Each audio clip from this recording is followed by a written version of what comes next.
शहीलस, welcome back to my channel. तो आज हम पढ़ने वाले हैं पुरीश। So without wasting time let's get started. पुरीश की निरुक्ति के लिए बताया है प्रू धातु से उत्पन्न हुआ है। प्रू धातु में ईशन लगा के क्या हो गया, पुरीश शब्द बना है। प्रू पालन पूर्णयो हो, शरीर को पालने के अर्थ में पुरीश शब्द का अर्थ स्पष्ट होता है। मतलब जो पुरीश शब्द का अर्थ किसमें स्पष्ट होता है कि जो शरीर का पालन करता है। आगे पुरीश के पर्याय बताए हैं, तो क्या है, शकृत, वीट, अवस्कर, गूथ, उच्चार और वर्चस। तो अब ये जो सारे पर्याय हैं, ये सारे पर्याय क्या इंडिकेट करता है, मलिन भव और त्यज्यत्व ऑफ पुरीश। मलिन भव मतलब जो शरीर को मलिन करे और जो त्याज्य है, ठीक है, जिसे छोड़ दिया जाता है, ये अर्थ में ये सारे पर्याय आए हैं। आगे बताया है किट्टम अन्नस्य वीणमूत्र। ये हमने पहले मल के इंट्रोडक्शन में देख लिया है। वीणमूत्र आहार मलह। तो आचार्य चरक और सुश्रुत क्या कहते हैं, जो वीण मतलब क्या हो गया, पुरीश, और जो मूत्र है वो क्या है, वो आहार का मल है। आगे अष्टांग हृदय शारीर स्थान के 3rd चैप्टर में कहा है किट्टम सारश्च तत्पक्वम अन्नम संभवति द्विधा तत्र अच्छम किट्टम अन्नस्य मूत्रम विघात घनम शकृत। तो पहले लाइन का मीनिंग क्या है, पचा हुआ भोजन 2 भाग में विभाजित हो जाता है। तो जो पक्व अन्न है, ये जो पक्व अन्न है, ये किस में 2 भाग में विभाजित किया गया है, ठीक है। तो अभी जो ये पक्व अन्न है 2 भाग में इसका विभाजन हो जाता है। एक तो हो गया पहला सार भाग, दूसरा हो गया किट्ट भाग। सार भाग मतलब क्या हो गया, आहार रस हो जाता है। अब किट्ट भाग में देखो सेकंड लाइन में क्या कहा है, किट्ट का अच्छा भाग मूत्र बन जाता है और घन भाग शकृत बन जाता है, ठीक है। तो अब ये जो किट्ट भाग है ये अगेन 2 पार्ट्स में डिवाइड होगा। मतलब एक हो गया कौन सा, एक हो गया अच्छा भाग। अच्छे भाग जिसका मतलब आप इसको बोल सकते जो तरल भाग होता है, ठीक है। और दूसरा हो गया घन भाग। तो अच्छे भाग में, तरल भाग में हमें क्या मिलता है, किसकी उत्पत्ति होती है, मूत्र की उत्पत्ति होती है। और घन भाग में हमें क्या मिलता है, किस चीज़ की उत्पत्ति होती है, पुरीश की उत्पत्ति होती है। तो इससे हमें पता चला कि पक्व अन्न का जब पाचन हो जाता है, अन्न का पाचन होने के बाद किट्ट भाग में घन स्वरूप में हमें क्या मिलता है, पुरीश मिलता है। नेक्स्ट पॉइंट बताया है पुरीश की उत्पत्ति। आहार पाक की अवस्थाओं में कटु अवस्था पाक के समय ही पुरीश की उत्पत्ति होती है। तो आचार्य चरक क्या कहते हैं कि आहार पाक की अवस्थाओं में हमें क्या पता है, जो ये कटु अवस्था पाक है ये कौन सी अवस्था पाक है, 3rd नंबर वाली अवस्था पाक है। तो जब ये अवस्था पाक होता है उसी समय क्या होता है, पुरीश की उत्पत्ति होती है। तो चरक चिकित्सा स्थान के 15th चैप्टर में कहा है पक्वाशयम तो प्राप्तस्य शोष्यमानस्य वह्निनाम परिपिंडित पक्वस्य वायुः स्यात् कटु भावतः। तो ये वाला जो श्लोक है ये इम्पॉर्टेंट है, क्योंकि आपको ये कटु अवस्था पाक के टाइम पे भी काम आएगा। वहाँ पे तो आप ये लिखने ही वाले हो, बट पुरीश की उत्पत्ति में भी आप ये श्लोक लिखोगे, तो उस पॉइंट ऑफ व्यू से ये इम्पॉर्टेंट है। तो आप इसको क्या है, लर्न कर लेना। अब आगे क्या बोला है, गृहिणी में अन्न का सार और किट्ट में विभाजन होता है।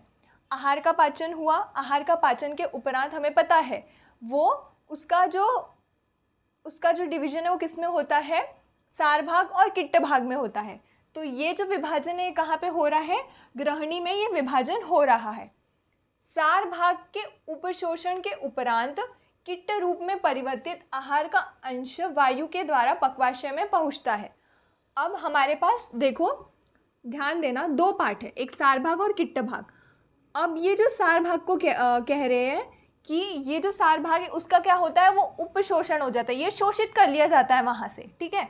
अब सार भाग का शोषण हो गया तो मतलब क्या है, हमारे पास दूसरा जो पार्ट बचेगा, ओनली किट्ट पार्ट विल बी रिमेनिंग, ठीक है। यही जो किट्ट भाग है ये क्या होता है, ये वायु के द्वारा कहाँ पे पहुँचता है, पक्वाशय में पहुँचेगा। अब यहाँ पे ध्यान दो, कौन सा वायु है, समान वायु, जो अग्नि के समीप रह के क्या कर रहा है, सार किट्ट में यही विभाजन करता है। इसका कार्य ये सार किट्ट में विभाजन करेगा और आगे ये क्या कर रहा है, ये पक्वाशय में उस जो किट्ट अंश को क्या कर रहा है, वो पहुंचा दे रहा है। इसीलिए श्लोक में क्या कहा गया स्टार्टिंग में, पक्वाशयम तो प्राप्तस्य, मतलब ये जो किट्ट भाग है वो हमें कहाँ पे प्राप्त हुआ है, कहाँ पे आ रहा है, ये पक्वाशय में, मतलब पक्वाशय को प्राप्त हुआ ये किट्ट भाग। फिर बोला है शोष्यमानस्य वह्निनाम, मतलब क्या है, जो अग्नि है उसके द्वारा शोषण होता है। किसका शोषण हो रहा है, जो द्रवांश है उसका शोषण हो रहा है। देखो यही कहा है, यहाँ अग्नि की क्रिया से उसका शोषण होता है, अर्थात इसके स्नेह एवं क्लेद का पाचन एवं ग्रहण हो जाता है। मतलब जो जलीय अंश है, द्रवांश है, उसका क्या हो गया, शोषण हो गया। अब जलीय अंश और द्रवांश का शोषण हो गया तो हमें क्या मिल रहा है, परिपिंडित पक्वस्य, मतलब पाचन होने के बाद अग्नि के द्वारा हमें क्या मिल रहा है, परिपिंडित रूप में हमें क्या मिल रहा है, पुरीश मिल रहा है। इसके परिणाम स्वरूप किट्ट भागों को पिंड स्वरूप और कटु रस को प्राप्त हो जाता है। हमें क्या मिला, शोषण हो गया और वो किट्ट भाग किस स्वरूप में आ गया, पिंड स्वरूप में। और इसी पिंड स्वरूप में जो किट्ट भाग है उसे हम क्या कहते हैं, पुरीश कहते हैं। अर्थात ये पूरी प्रोसेस हो गई, मतलब किसकी, पुरीश की उत्पत्ति की। एक्स्ट्रा इन्होंने यही बताया है कि कटु भाव तो उस टाइम पे कटु रस को प्राप्त हो, मतलब कटु रस की उत्पत्ति होती है। ये आपको आहार पाक के टाइम पे ये आपको डिटेल में पढ़ने को मिलेगा। बस हमारे लिए यहाँ पे ये इंपॉर्टेंट है कि पुरीश की उत्पत्ति कैसे हुई। आगे बताया है पंचभौतिक संगठन। पुरीश का पंचभौतिक संगठन के लिए सुश्रुत सूत्र स्थान में आया है कि पुरीशम पार्थिवम, मतलब क्या है, पुरीश में कौन से महाभूत की प्रधानता होती है, पृथ्वी महाभूत की प्रधानता होती है। नेक्स्ट क्या है, पुरीश का प्रमाण। तो पुरीश के क्वांटिटी के लिए क्या कहा है, चरक शारी स्थान में सप्त पुरीशस्य, मतलब पुरीश का प्रमाण कितना होता है, 7 अंजलि, 7 अंजलि होता है इसका प्रमाण, क्वांटिटी। नेक्स्ट पुरीश वह स्रोतस, सुश्रुत शारी स्थान 9th चैप्टर में आया है, पुरीश वहे द्वे तयोर मूलम पक्वाशय गुदम च। तो पुरीश वह स्रोतस के 2 मूल स्थान बताए हैं। कौन से, आचार्य सुश्रुत ने कहा है पक्वाशय। पक्वाशय मतलब क्या होता है, हमें पता है, लार्ज इंटेस्टाइन। गुद मतलब क्या हो गया, एनस। चरक विमान स्थान 5th चैप्टर में आया है, पुरीश वाहनाम स्त्रोतसाम पक्वाशयो मूलम स्थूल गुदम च।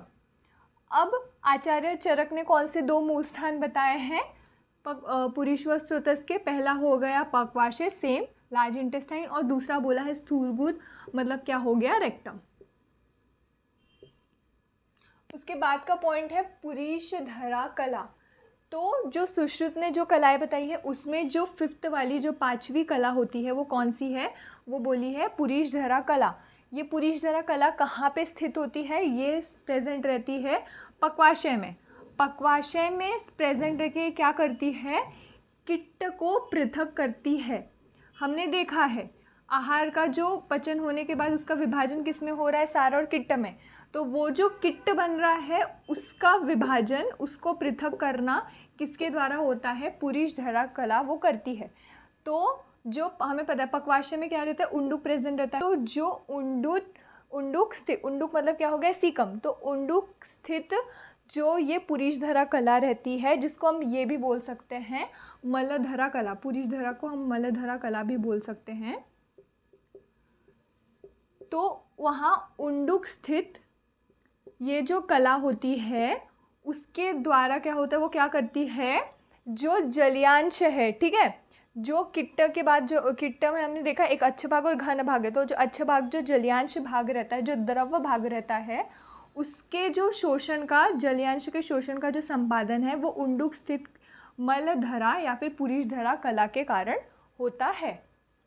फिर कहा है पुरीश के कर्म।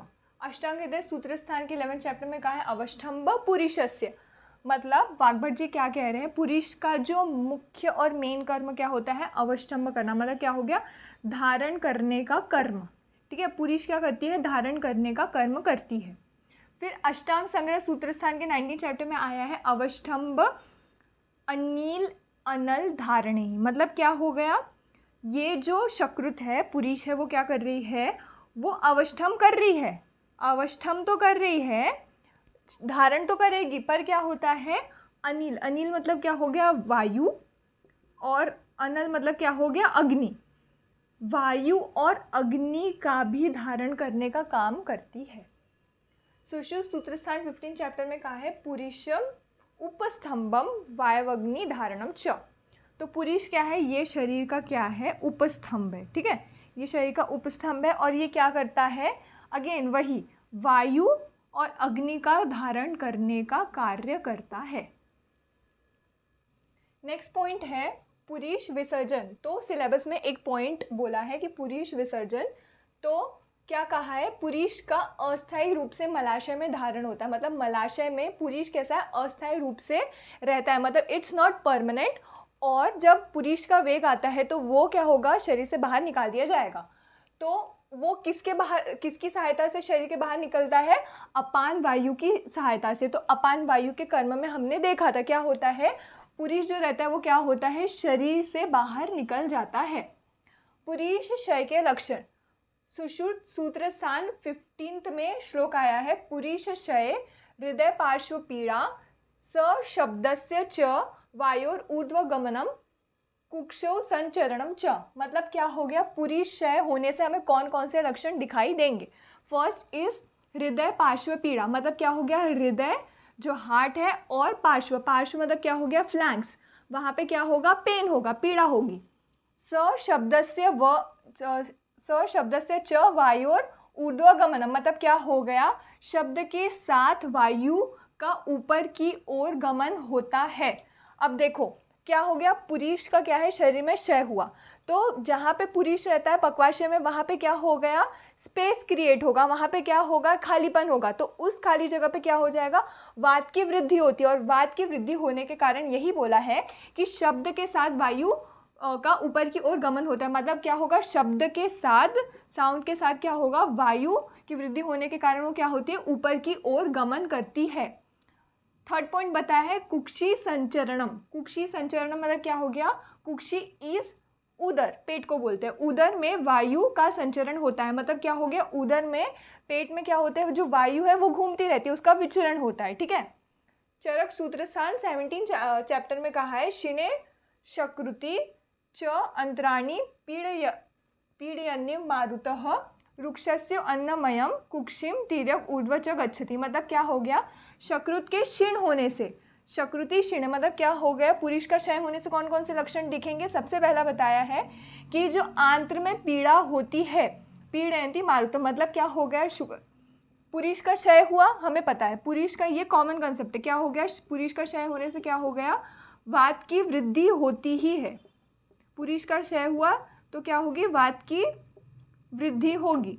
तो इसके कारण क्या होता है, ये जो वृद्ध हुआ, ये बढ़ा हुआ जो वात है वो क्या होता है, आंत्र में घूमते हुए क्या करता है, यही पीड़ा उत्पन्न करता है। फिर कहा है रुक्षता उत्पन्न होती है, रुक्षता भी उत्पन्न होती है। और क्या कहा है, वायु उदर को ऊपर और नीचे उठा देती है। मतलब वात के बढ़ने के कारण क्या होता है, वो उदर को क्या करती है, ऊपर और नीचे उठा देती है। ऐसा किसने कहा है, चरक सूत्र स्थान में कहा गया है। नेक्स्ट है पुरीश वृद्धि के लक्षण।